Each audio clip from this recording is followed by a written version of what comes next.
viewers, welcome back to BRG News once again.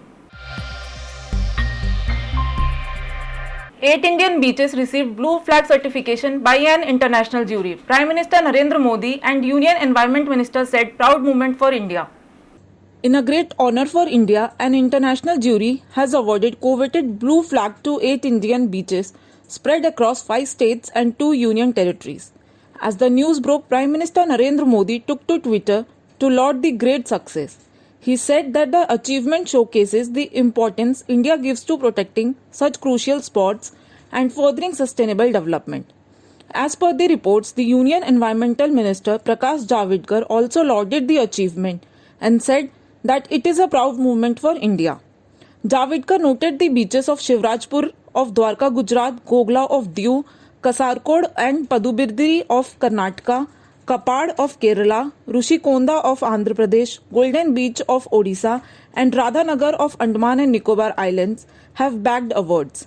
He added that it is an exemplary achievement for India as no blue flag bearing nations have been awarded for 8 beaches in just a single attempt.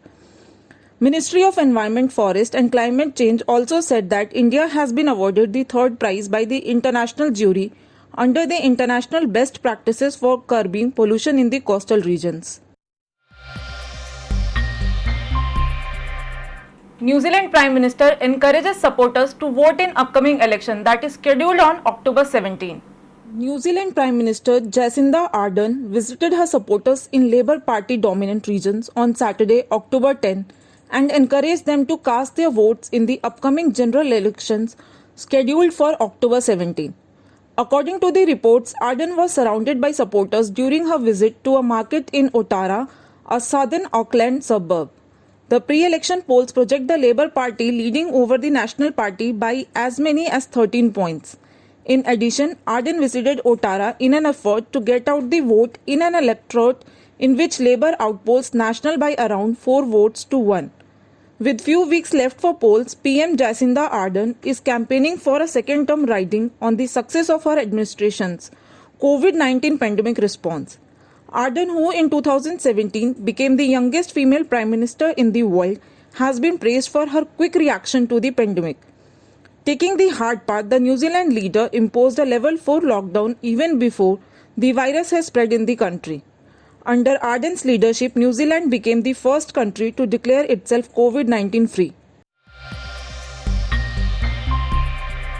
Housing industry who makes Maa Garbi out of clay are facing huge loss due to coronavirus. Navratri is one of those festivals of Gujarat that shows the tradition and emotion of people that are attached to it. The festival is dedicated towards Maa Ambe and people celebrate it by establishing Maa Garbi. So the people of housing industry who makes Maa Garbi of clay and decorates it are facing huge loss because of coronavirus.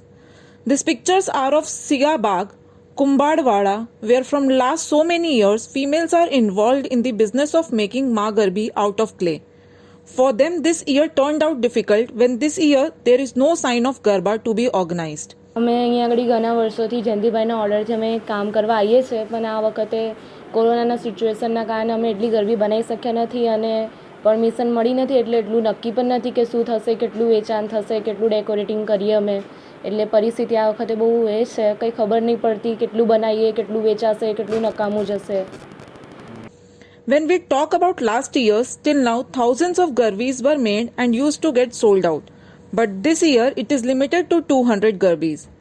People who established garbi in their house are the only ones who are purchasing it.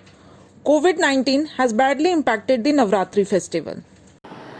અમે અહીંયા કામ કરીએ છીએ ઘણા વર્ષોથી પણ દર વર્ષ જેવું કામ નથી આ વખતે એટલું કર્યું એમ એટલા ગરબા આ વખતે તૈયાર નથી થયા કારણ કે હજુ ખબર જ નથી કે શું થશે શું નહીં કેટલા વેચાશે શું વેચાશે એમ કંઈ ખબર નથી. એક ગરબી તૈયાર કરતાં 20 થી 25 મિનિટ લાગે છે.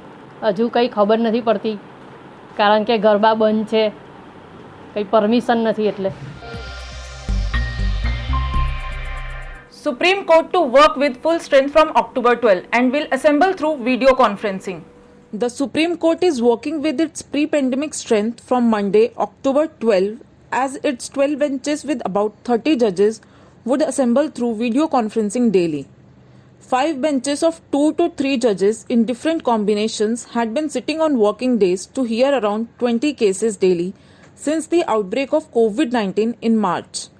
According to the Apex Court's website, 10 benches of 2 to 3 judges and 2 single judge benches will sit daily from October 12 to hear cases.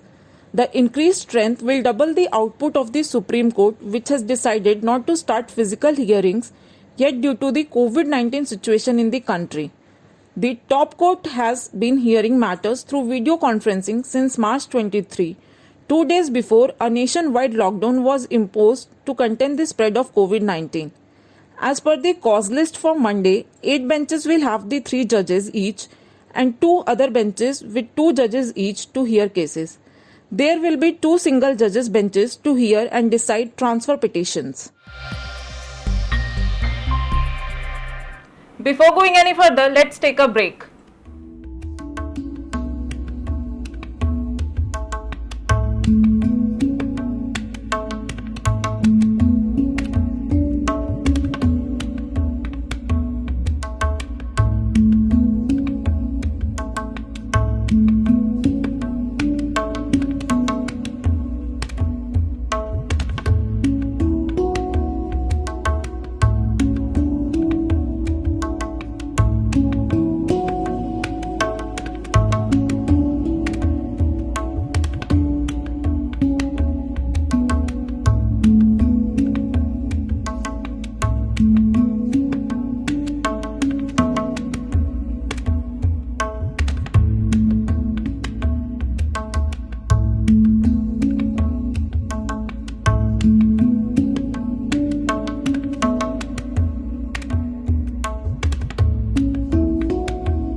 Welcome back once again after the break.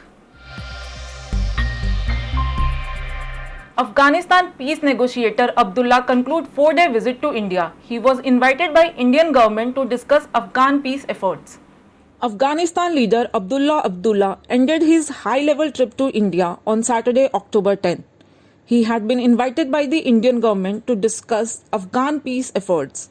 The Afghan peace negotiator took to Twitter to thank Prime Minister Narendra Modi, External Affairs Minister S. Jaishankar and National Security Advisor Ajit Doval for the Indies' friendly gesture and hospitable reception. Abdullah further thanked India for its support to the ongoing peace talks.